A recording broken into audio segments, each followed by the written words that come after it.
Very good morning dear students. આપણે last લેક્ચરમાં isoelectronic species વિશે લર્ન કરેલું હતું. આઇસો ઇલેક્ટ્રોનિક સ્પીસીસ એટલે શું કે જેમના પરમાણુ ક્રમાંક જુદા હોય પરંતુ ઇલેક્ટ્રોનની સંખ્યા સમાન હોય તેવા સ્પીસીસને આઇસો ઇલેક્ટ્રોનિક સ્પીસીસ કહેવાય. આ આઇસો ઇલેક્ટ્રોનિક સ્પીસીસમાં ત્રિજ્યાના રિલેટેડ આપણે કંઈક કન્ટેન્ટ લર્ન કરેલું હતું. આજના લેક્ચરમાં આપણે એ લેક્ચરને પાછો રિવાઇઝ નથી કરતા, એ ઓલરેડી તમે લર્ન કરી નાખ્યું હશે.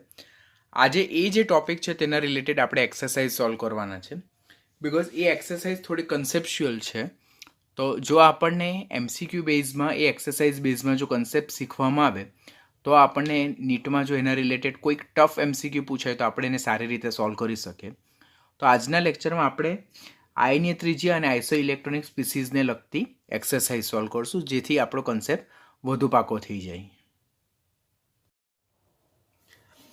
આપણે આઇસો ઇલેક્ટ્રોનિક સ્પીસીસ વિશેનો કન્સેપ્ટ જોઈ લીધો છે.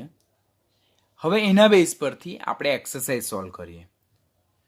તો આપણને નીચે પરમાણુઓને જુદા જુદા આયન આપેલા છે, જેમ કે નિયોન પરમાણુ છે, ક્લોરાઇડ આયન છે અને રૂબિડિયમ આયન આપેલો છે. તો તેમની સાથે આઇસો ઇલેક્ટ્રોનિક હોય તેવા સ્પીસીસના નામ આપો, એમની સંજ્ઞા આપો, કાં સૂત્ર આપો, કંઈ પણ આપો, પરંતુ એમની સાથે આઇસો ઇલેક્ટ્રોનીય હોવા જરૂરી છે. પહેલાં તો જો જોઈએ આપણે તો નિયોન જે છે, નિયોન, તો આ નિયોન જે છે તેનો પરમાણુ ક્રમાંક કેટલો છે? 10 છે. એનો પરમાણુ ક્રમાંક 10 હોય તો એના કેન્દ્રમાં જે છે તો તે પ્રોટોનની સંખ્યા કેટલી હશે? 10 પ્રોટોન હશે. હવે નિયોન એ તટસ્થ પરમાણુ છે, માટે તટસ્થ પરમાણુમાં કેન્દ્રમાં જેટલા પ્રોટોન તેટલા જ ઇલેક્ટ્રોન હોય, બરાબર છે? એટલે આ 10 ઇલેક્ટ્રોન ધરાવે. તો 10 ઇલેક્ટ્રોન ધરાવતા બીજા કયા કયા સ્પીસીસ હોઈ શકે, તો તેનું કેલ્ક્યુલેશન આપણે જોવાનું થાય. તો તેવા કયા કયા હોઈ શકે? તો પહેલું જ મને ખબર છે, અત્યારે જ આપણે જોઈ ગયા રિસન્ટલી, નાઇટ્રાઇડ આયન. જો એનો પરમાણુ ક્રમાંક 7, એટલે એના પાસે 7 ઇલેક્ટ્રોન તો છે જ, માથા પર ચાર્જ 3, એટલે 3 ઇલેક્ટ્રોન એણે મેળવ્યા, તો આ પણ 7 ને 3 10 ઇલેક્ટ્રોન ધરાવે. એવી જ રીતે ઓક્સિજન, જેનો પરમાણુ ક્રમાંક 8 છે, એટલે આ 10 ઇલેક્ટ્રોનને નજીકના આયનો આપણે અરેન્જ કરવાના થાય. તો ઓક્સિજન, જેનો પરમાણુ ક્રમાંક 8 છે, તો તે 8 ઇલેક્ટ્રોન ધરાવે છે. પછી જો હું -2 પ્લેસ કરું તો 2 ઇલેક્ટ્રોન મેળવે, એટલે 8 ને 2 10 ઇલેક્ટ્રોન ધરાવે. ત્યાર પછી ફ્લોરિન, તો જેનો પરમાણુ ક્રમાંક 9 છે, અહીંયા 10 ઇલેક્ટ્રોન છે, આ 9 ઇલેક્ટ્રોન તો ધરાવે. બીજો એક એ જો ગેઇન કરે તો 9 ને 1 10 થાય. ત્યાર પછી સોડિયમ, જેનો પરમાણુ ક્રમાંક 11 છે, તો ધેટ મીન્સ તટસ્થ સોડિયમ પરમાણુ 11 ઇલેક્ટ્રોન ધરાવે. હવે અહીંયા 10 એટલે એને 1 ગુમાવવું પડે, તો સોડિયમ આયન 10 ઇલેક્ટ્રોન ધરાવે. એવું જ જે બીજું જે છે નજીકનો પરમાણુ ક્રમાંક ધરાવતું 12 પરમાણુ ક્રમાંક ધરાવતું મેગ્નેશિયમ, જે 12 ઇલેક્ટ્રોન ધરાવે છે, પરંતુ અહીંયા 10 ઇલેક્ટ્રોન છે, તો આ 10 ઇલેક્ટ્રોન ક્યારે ધરાવે? કે જ્યારે 2 ઇલેક્ટ્રોન ગુમાવે ત્યારે. એવી જ રીતે એલ્યુમિનિયમ, તો જેનો પરમાણુ ક્રમાંક 13 છે, તો ધેટ મીન્સ તટસ્થ એલ્યુમિનિયમ પરમાણુ એ 13 પ્રોટોન ધરાવે અને 13 ઇલેક્ટ્રોન ધરાવે. હવે એ જો 3 ઇલેક્ટ્રોન ગુમાવે તો એનામાં કુલ ઇલેક્ટ્રોન કેટલા થઈ જાય? 10 થઈ જાય. માટે nitride ion, oxide ion, fluoride ion, sodium ion, magnesium ion, ત્યાર પછી એલ્યુમિનિયમ આયન, આ બધા જે આયનો છે તે 10 ઇલેક્ટ્રોન ધરાવે છે, માટે તેઓ નિયોન સાથે કેવા છે? સમ ઇલેક્ટ્રોનીય સ્પીસીસ છે. તો તે આપણે યાદ રાખવાનું થાય. એટલે જ્યારે આપણને સમ ઇલેક્ટ્રોનીય સ્પીસીસની સંખ્યા પૂછવામાં આવે કે નીચેનામાંથી કયા સમ ઇલેક્ટ્રોનીય છે, તો પહેલાં તો આપણે જે તે તત્વનો પરમાણુ ક્રમાંક લખવો પડે, એના બેઝ પરથી એ કેટલા ઇલેક્ટ્રોન ધરાવે છે તે યાદ રાખવું પડે, અને એના જેટલા જ ઇલેક્ટ્રોન ધરાવતા સ્પીસીસને આપણે અરેન્જ કરવા પડે, યાદ રાખવા પડે, લખવા પડે, જો એમાં ઇલેક્ટ્રોનની સંખ્યા સરખી આવી જાય that means they are iso electronic to each other. હવે અહીંયા બીજું ઉદાહરણ ક્લોરાઇડ આયનનું આપેલું છે. તો ક્લોરીન જે છે તટસ્થ પરમાણુ ક્લોરીન, તેનો પરમાણુ ક્રમાંક 17 છે. દેટ મીન્સ એના કેન્દ્રમાં કેટલા 17 પ્રોટોન છે, બરાબર છે. હવે આ તટસ્થ જો હોય તો દેટ મીન્સ એ 17 ઇલેક્ટ્રોન ધરાવે, પરંતુ અહીંયા માથા પર ચાર્જ -1 છે, એટલે 17 પ્રોટોન છે તો 17 ઇલેક્ટ્રોન તો ધરાવતું હતું, પણ હવે માથા પર ચાર્જ -1 એટલે એણે 1 ઇલેક્ટ્રોન મેળવેલું હશે. દેટ મીન્સ આ કેટલા ઇલેક્ટ્રોન ધરાવે છે? 18 ઇલેક્ટ્રોન ધરાવે છે. તો આપણે એવા સ્પીસીસ અરેન્જ કરવાના કે જેનો પરમાણુ ક્રમાંક આ કંઈક 18 ને નજીક હોય અને જે ઇલેક્ટ્રોન ગુમાવીને ઓર મેળવીને 18 ઇલેક્ટ્રોન ધરાવતું હોય. તેવું પહેલું જ આપણે જો જોઈએ તો ફોસ્ફરસ જેનો પરમાણુ ક્રમાંક 15 છે. તો એ તટસ્થ ફોસ્ફરસ પરમાણુ જો 15 કેન્દ્રમાં પ્રોટોન ધરાવતું હોય તો એની પાસે ડેફિનેટલી 15 ઇલેક્ટ્રોન તો છે જ. હવે 18 ઇલેક્ટ્રોન કરવા માટે મારે 3 ઇલેક્ટ્રોન ઉમેરવા પડે, આમ 15 ને 3 એ 18 ઇલેક્ટ્રોન ધરાવે. બીજું સલ્ફાઇડ આયન. તો સલ્ફર જેનો પરમાણુ ક્રમાંક કેટલો છે? તો એનો પરમાણુ ક્રમાંક 16 છે. ઓક્સિજન પછી 16મા સમૂહનું બીજું તત્વ જેનો પરમાણુ ક્રમાંક 16. જો મને પરમાણુ ક્રમાંક તત્વ કયા સમૂહ કયા આવર્તમાં આવેલું છે તો જ હું આ બધા ફટાફટ રાઇટ કરી શકું છું. તો સલ્ફર જેનો પરમાણુ ક્રમાંક 16 છે ધેટ મીન્સ કે એ 16 કેન્દ્રમાં 16 પ્રોટોન ધરાવે, તો એની પાસે 16 ઇલેક્ટ્રોન તો છે જ.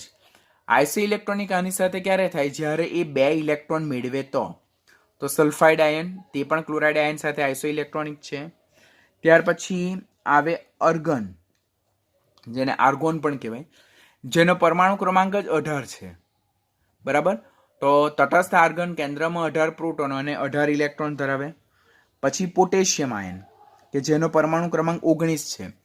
દેટ મીન્સ એ કેન્દ્રમાં 19 પ્રોટોન અને 19 ઇલેક્ટ્રોન સરાઉન્ડિંગમાં ધરાવે, પણ એ 1 ઇલેક્ટ્રોન જો ગુમાવે તો 19 ઇલેક્ટ્રોનમાંથી 1 દૂર થાય તો 18 ઇલેક્ટ્રોન થઈ. અને આ જે ક્લોરાઇડ આયન છે તેની સાથે આઇસો ઇલેક્ટ્રોનિક હોય તેવા સ્પીસીસમાં લાસ્ટ એક્ઝામ્પલ જે છે તો તે પરમાણુ ક્રમાંક 20 ધરાવતો કેલ્શિયમ આયન. હવે કેલ્શિયમ જે છે તેનો પરમાણુ ક્રમાંક 20 છે. દેટ મીન્સ એના કેન્દ્રમાં પ્રોટોનની સંખ્યા કેટલી? 20. તો આ જે તટસ્થ કેલ્શિયમ પરમાણુ હોય તો તે કેન્દ્રમાં 20 પ્રોટોન ધરાવે અને 20 ઇલેક્ટ્રોન ધરાવે. પરંતુ અહીંયા જે ક્લોરાઇડ આયન છે તે તો 18 ઇલેક્ટ્રોન ધરાવે. તો આ જે કેલ્શિયમ છે તેને આ 18 ઇલેક્ટ્રોન ધરાવતા ક્લોરાઇડ આયન સાથે જો આઇસો ઇલેક્ટ્રોનિક થવું હોય તો ઇટ મસ્ટ લૂઝ 2 ઇલેક્ટ્રોન. એટલે એ 2 ઇલેક્ટ્રોન ગુમાવે તો 20 - 2 જતાં એની પાસે કેટલા ઇલેક્ટ્રોન રહેશે? 18 ઇલેક્ટ્રોન રહેશે. તો Ca+2 કેલ્શિયમ આયન કે જે ડાયવેલેન્ટ આયન છે તે પણ ક્લોરાઇડ આયન સાથે આ આઇસો ઇલેક્ટ્રોનિક છે. તો આ રીતે આઇસો ઇલેક્ટ્રોનિક આયનની વિશે વાત કરીએ તો phosphide ion, sulphide ion, argon, potassium ion અને કેલ્શિયમ આયન એ ક્લોરાઇડ આયન સાથે કેવા છે? સમ ઇલેક્ટ્રોનિક સ્પીસીસ છે. થર્ડ વન જે છે તો તે રૂબિડિયમ આયન. રૂબિડિયમ આયન જે છે તો તે સમૂહ 1નું તત્વ છે. સમૂહ 1ના તત્વો જોઈએ તો આપણે લીના કી રબસે ફરિયાદ એવું આપણે જોયેલું હતું. રૂબિડિયમ આયન જે છે તો તે સમૂહ 1 લીના કી રબ એટલે કે બીજો, ત્રીજો, ચોથો અને 5મા આવર્તમાં આવેલું તત્વ છે જેનો પરમાણુ ક્રમાંક કેટલો છે? 37. હવે આ 37 પરમાણુ ક્રમાંક ધરાવતું રૂબિડિયમ છે અને તે 1 ઇલેક્ટ્રોન ગુમાવે છે. હવે એને 37 એનો પરમાણુ ક્રમાંક હોય તો ધેટ મીન્સ એના કેન્દ્રમાં કુલ કેટલા પ્રોટોન હશે? 37 પ્રોટોન હશે. અને તટસ્થ પરમાણુ હોય તો એ 37 ઇલેક્ટ્રોન તો ધરાવતું જ હશે, પરંતુ અહીંયા it is having positive charge and that is +1 charge. That mean એણે 1 ઇલેક્ટ્રોન ગુમાવીને +1 વીજભાર અટેન કરેલો હશે. તો અહીંયા 37 પ્રોટોન છે, એની પાસે 37 ઇલેક્ટ્રોન છે, એક ગુમાવ્યો એટલે કુલ કેટલા ઇલેક્ટ્રોન થાય? 36 ઇલેક્ટ્રોન થાય. તો આવા 36 ઇલેક્ટ્રોન ધરાવતા રૂબિડિયમ આયન સાથે આઇસો ઇલેક્ટ્રોનિક હોય, બરાબર, સમ ઇલેક્ટ્રોનિક હોય તેવું સ્પીસીસ કયું આવી શકે? તો પહેલાં જ મને પરમાણુ ક્રમાંક 36 ધરાવતું ક્રિપ્ટોન યાદ આવે, પરમાણુ ક્રમાંક મને એક્ઝેક્ટલી ખ્યાલ છે, બરાબર. તો એના બેઝ પરથી હું એકદમ ક્વિકલી આન્સર કરી શકું. તમે પણ એવી રીતે કરી શકો. Just you have to do practice for many times. તત્વોને તેમના પરમાણુ ક્રમાંકના સાથે યાદ રાખો. કયું તત્વ કયા આવર્તમાં અને કયા સમૂહમાં આવેલું છે તે યાદ રાખો. તો આ બધી એક્સરસાઇઝ તમારા માટે ખૂબ ઇઝી થઈ જાય. એટલા માટે જ્યારે હું આવર્ત કોષ્ટક સમજાવતો હતો ત્યારે મેં તમને કીધેલું હતું કે આ જે સ્પીસીસ જે છે, આ બધા પરમાણુ ક્રમાંક જે છે તેને ખૂબ ધ્યાનથી શીખતા જાઓ. પછી 35 પરમાણુ ક્રમાંક ધરાવતું બ્રોમિન. તો બ્રોમિન જે છે તેનો પરમાણુ ક્રમાંક 35 છે, પરંતુ અહીંયા તો રૂબિડિયમ આયનના તો ઇલેક્ટ્રોન કેટલા છે? 36. તો આ જો એક ઇલેક્ટ્રોન મેળવી લે તો એ જે બ્રોમાઇડ આયન હોય તો તે 36 ઇલેક્ટ્રોન ધરાવે, because -1, that means it is gaining 1 electron. તો એ 36 ઇલેક્ટ્રોન ધરાવતું બ્રોમાઇડ આયન પણ રૂબિડિયમ આયન સાથે આઇસો ઇલેક્ટ્રોનિક છે. અને સાથે સાથે સ્ટ્રોન્શિયમ કે જે કેટલો પરમાણુ ક્રમાંક ધરાવે? 38 પરમાણુ ક્રમાંક ધરાવે છે. તો એ 38 પરમાણુ ક્રમાંક ધરાવે, તો અહીંયા તો 36 ઇલેક્ટ્રોન છે, that means it should be lose 2 electron. તો એના હેડ પર જો આપણે +2 ચાર્જ મૂકીએ તો એ 36 ઇલેક્ટ્રોન ધરાવે. માટે ક્રિપ્ટોન એ તટસ્થ પરમાણુ છે. તો તટસ્થ પરમાણુ હોય તો એના કેન્દ્રમાં જેટલા પ્રોટોન હોય તેટલા જ ઇલેક્ટ્રોન હોય, તો એ 36 ઇલેક્ટ્રોન ધરાવે. તે રૂબિડિયમ આયન સાથે આઇસો ઇલેક્ટ્રોનિક છે. બ્રોમાઇડ આયન કે જે 35 ઇલેક્ટ્રોન તો ધરાવે જ, પરંતુ અહીંયા -1 એટલે 1 મોર ઇલેક્ટ્રોન, તો ધેટ ઇઝ 36 ઇલેક્ટ્રોન. તો એ પણ આની સાથે આઇસો ઇલેક્ટ્રોનિક છે. પછી સ્ટ્રોન્શિયમ આયન તે 38 ઇલેક્ટ્રોન તો ધરાવે જ, પણ અહીંયા +2 charge, that means it loses 2 electron. તો 38 - 2 એટલે 36 ઇલેક્ટ્રોન. તો આ ત્રણ સ્પીસીસ જે છે તો તે કોની સાથે છે? આ રૂબિડિયમ આયન સાથે કેવા છે? આઇસો ઇલેક્ટ્રોનિક છે. નીચેનામાંથી કઈ સ્પીસીસ એ સમ ઇલેક્ટ્રોનીય છે અને તેમને ત્રિજ્યાના ઉતરતા ક્રમમાં ગોઠવો. આપણને કુલ 7 સ્પીસીસ આપેલા છે, તેમાંથી કયા સમ ઇલેક્ટ્રોનીય સ્પીસીસ છે અને સમ ઇલેક્ટ્રોનીય સ્પીસીસને ત્રિજ્યાના ઉતરતા ક્રમમાં ગોઠવો. તો પહેલાં તો સમ ઇલેક્ટ્રોનીય સ્પીસીસ જાણવા માટે પહેલાં આપણે શું કરવું પડે? તેમનામાં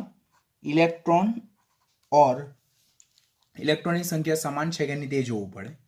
પહેલાં આપણને આપ્યું છે અહીંયા ઓક્સાઇડ આયન આપ્યું છે, આપણને સોડિયમ પરમાણુ આપ્યો છે, આપણને ફ્લોરિન આપ્યું છે, આપણને મેગ્નેશિયમ આયન આપ્યો છે, આપણને ક્લોરાઇડ આયન આપ્યું છે, આપણને એલ્યુમિનિયમ +3 આયન આપ્યું છે અને આપણને નિયોન પરમાણુ આપેલું છે.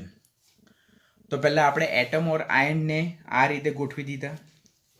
હવે તેમના પરમાણુ ક્રમાંક, ઓક્સિજનનો પરમાણુ ક્રમાંક કેટલો છે?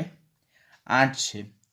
સોડિયમનો પરમાણુ ક્રમાંક 19, ફ્લોરિનનો પરમાણુ ક્રમાંક 9, મેગ્નેશિયમ જે 2 મગ એટલે કે સમૂહ 2 નું ત્રીજા આવર્તમાં આવેલું તત્વ તેનો પરમાણુ ક્રમાંક 12. પછી ક્લોરિન એ સમૂહ 17માં આવેલું બીજા ક્રમાંકનું પરમાણુ ક્રમાંક 17 ધરાવતું તત્વ, સમૂહ 17માં આવેલું બીજા ક્રમાંકનું તત્વ. એલ્યુમિનિયમ એ 13મા સમૂહનું અને ત્રીજા આવર્તમાં આવેલું તત્વ, તેનો પરમાણુ ક્રમાંક 13 અને નિયોનનો પરમાણુ ક્રમાંક 10 છે. એટલે આ બધાના આપણે પરમાણુ ક્રમાંક અરેન્જ કરી નાખ્યા. હવે ઇલેક્ટ્રોન જોઈએ. તો અહીંયા ઓક્સિજન જો તટસ્થ પરમાણુ હોય તો તેના કેન્દ્રમાં જેટલા પ્રોટોન હોય તેટલા જ ઇલેક્ટ્રોન ધરાવે, પરંતુ અહીંયા હેડ પર ચાર્જ -2 છે એટલે એણે 2 ઇલેક્ટ્રોન મેળવેલા છે. તો ધેટ મીન્સ ઇનિશિયલ ઓક્સિજન પરમાણુ પાસે કેટલા? 8 ઇલેક્ટ્રોન છે. તટસ્થ પરમાણુની વાત કરું, મેં ઓલરેડી તમને શીખવાડ્યું છે કે તટસ્થ ઓક્સિજન પરમાણુ હોય તો તેના કેન્દ્રમાં જેટલા પ્રોટોન હોય તેટલા જ ઇલેક્ટ્રોન એની પાસે છે, એટલે એની પાસે 8 ઇલેક્ટ્રોન તો છે જ, પણ અહીંયા એના હેડ પર -2 ચાર્જ છે. ઇટ મીન્સ એણે 2 ઇલેક્ટ્રોન મેળવ્યા છે, તો 8 ને 2 કેટલા ઇલેક્ટ્રોન થશે? 10 થશે. અહીંયા સોડિયમ તટસ્થ પરમાણુ આપેલો છે, તો તેના કેન્દ્રમાં જેટલા પ્રોટોન હશે તેટલા જ ઇલેક્ટ્રોન હશે, તો અહીંયા 11 ઇલેક્ટ્રોન હશે. ફ્લોરિન પણ તટસ્થ પરમાણુ છે, તો તેના કેન્દ્રમાં જેટલા પ્રોટોન તેટલા જ ઇલેક્ટ્રોન છે. મેગ્નેશિયમ +2 એટલે જો મેગ્નેશિયમ તટસ્થ પરમાણુ હોય, એકલું મેગ્નેશિયમ આપેલું હોય તો તેના કેન્દ્રમાં 12 પ્રોટોન અને એને સરાઉન્ડિંગમાં 12 ઇલેક્ટ્રોન, પરંતુ અહીંયા મેગ્નેશિયમ +2 આયન એટલે એણે 2 ઇલેક્ટ્રોન લૂઝ કર્યા છે.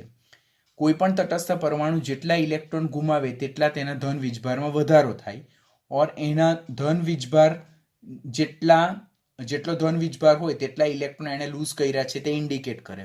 તો અહીંયા +2 ચાર્જ દર્શાવે કે મેગ્નેશિયમના તટસ્થ પરમાણુમાંથી 2 ઇલેક્ટ્રોન દૂર થયા છે. તો 12માંથી 2 જાય તો 10 ઇલેક્ટ્રોન આવે. ક્લોરીન જો તટસ્થ પરમાણુ હોય તો તેની પાસે 17 ઇલેક્ટ્રોન હોય, પણ અહીંયા હેડ પર -1 ચાર્જ છે એટલે ધેટ મીન્સ એની પાસે 18 ઇલેક્ટ્રોન છે. પછી એલ્યુમિનિયમ જે છે તો તે તટસ્થ એલ્યુમિનિયમ જે છે તેની પાસે 13 ઇલેક્ટ્રોન હોય, પણ એના હેડ પર ચાર્જ +3 છે એટલે એણે 3 ઇલેક્ટ્રોન ગુમાવ્યા છે. તો 13 - 3 થાય તો કેટલા થાય? 10 થાય.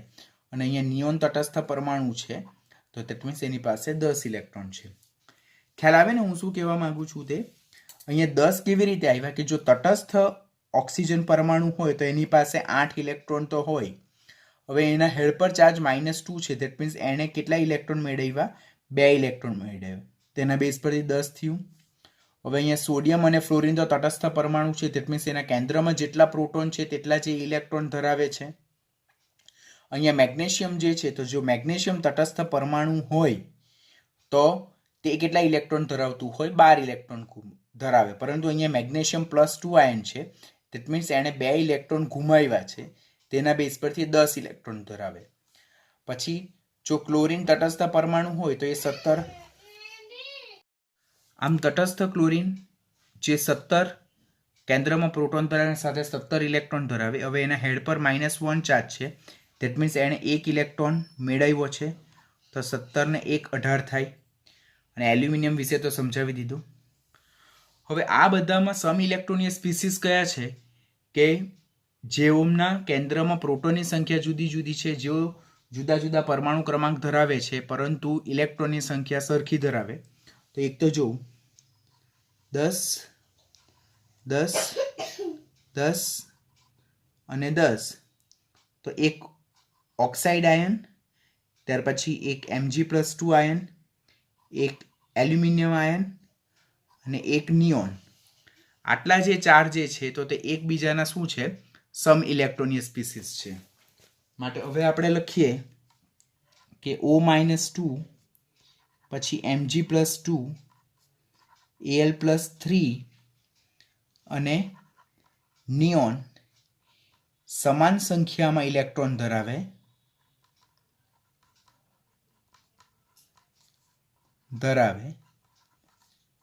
માટે તેઓ એકબીજાના આઇસો ઇલેક્ટ્રોનિક કહેવાય.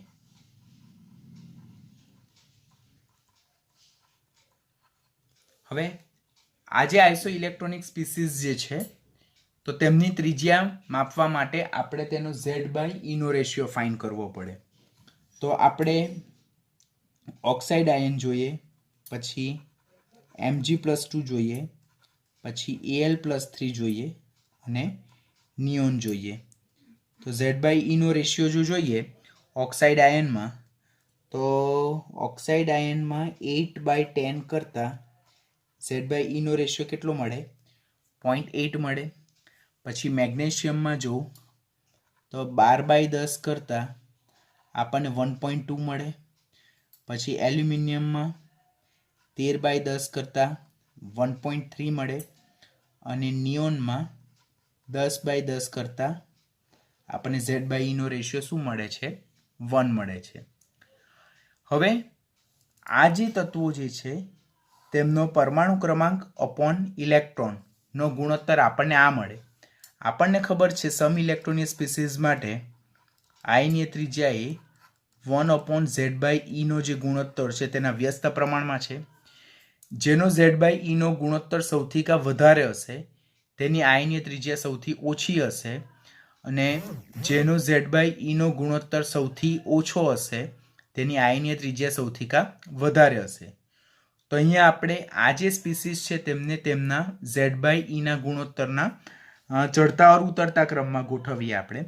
તો Z/E નો ગુણોત્તર જો જોઈએ આપણે તો Z/E ના ગુણોત્તર અનુસાર ઓક્સાઇડ આયન, પછી નિયોન, પછી Mg+2 અને પછી Al+3. જો ઓક્સાઇડ આયનનો Z/E નો ગુણોત્તર 0.8 છે, નિયોન જે છે તેનો 1 છે, Mg+2 છે તેનો 1.2 છે અને એલ્યુમિનિયમ છે તેનો 1.3 છે. તો આ Z/E ના ગુણોત્તરના ચડતા ક્રમમાં ગોઠવ્યા. તો હવે તેમની આયનીય ત્રિજ્યાનો ક્રમ એનાથી વિપરીત હશે.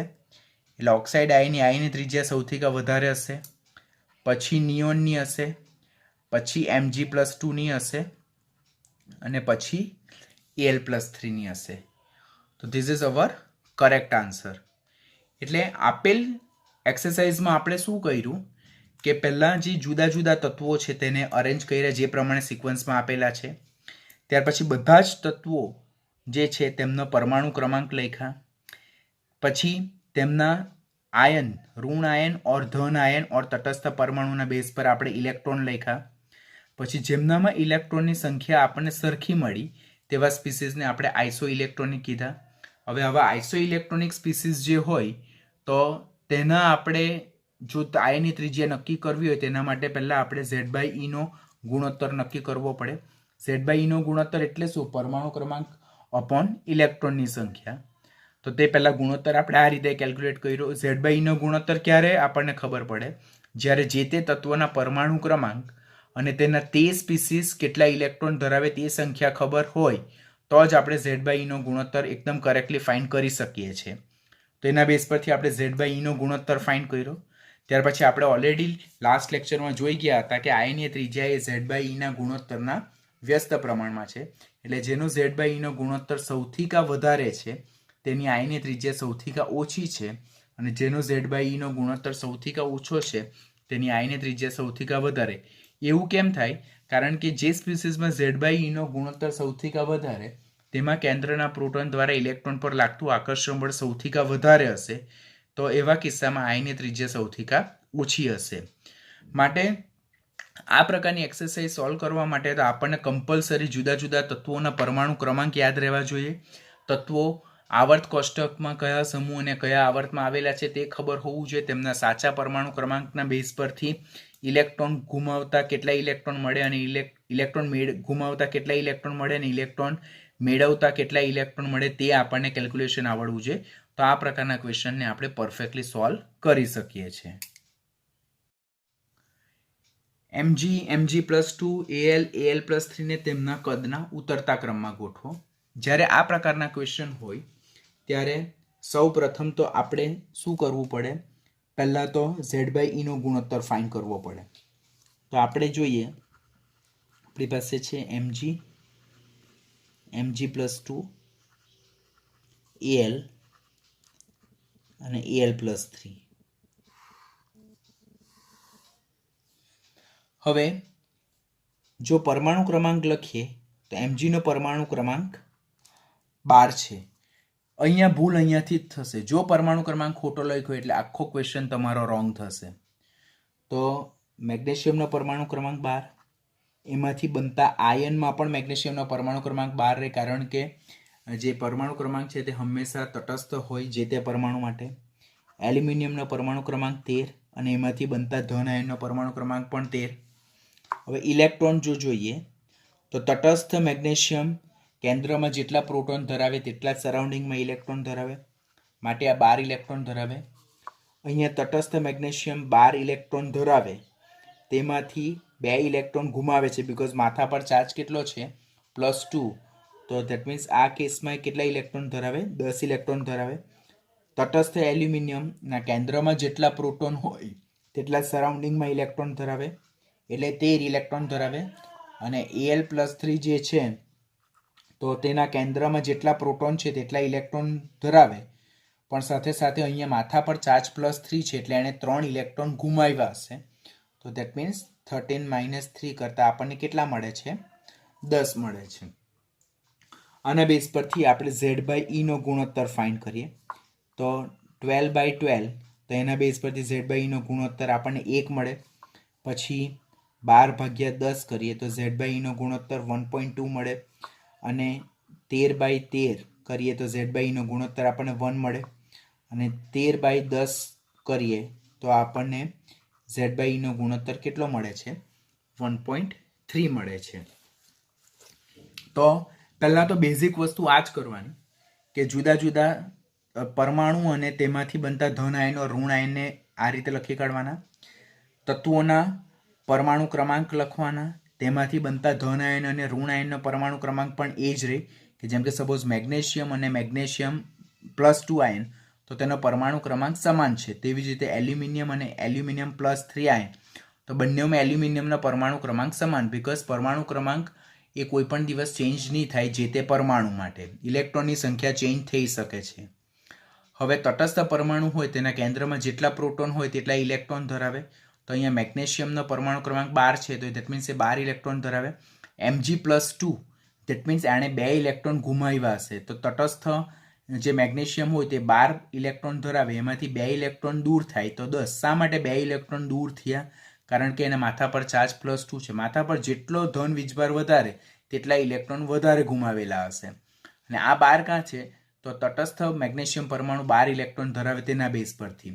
પછી તટસ્થ એલ્યુમિનિયમ પરમાણુ જેનો પરમાણુ ક્રમાંક 13 છે તો તેના કેન્દ્રમાં 13 પ્રોટોન એ 13 ઇલેક્ટ્રોન ધરાવે. અને Al+3 તો ઓલરેડી એલ્યુમિનિયમ 13 ઇલેક્ટ્રોન તો ધરાવે જ, પણ અહીંયા માથા પર +3 ચાર્જ છે એટલે એણે 3 ઇલેક્ટ્રોન ગુમાવ્યા હશે એટલે -3 તો એ 10 ઇલેક્ટ્રોન ધરાવે. આના બેઝ પરથી મેં Z/E નો ગુણોત્તર ફાઇન્ડ કર્યો. હવે આપણને અહીંયા ક્વેશ્ચન શું પૂછ્યો છે કે આ જે સ્પીસીસ છે તેમને તેમના કદના ઉતરતા ક્રમમાં ગોઠવો.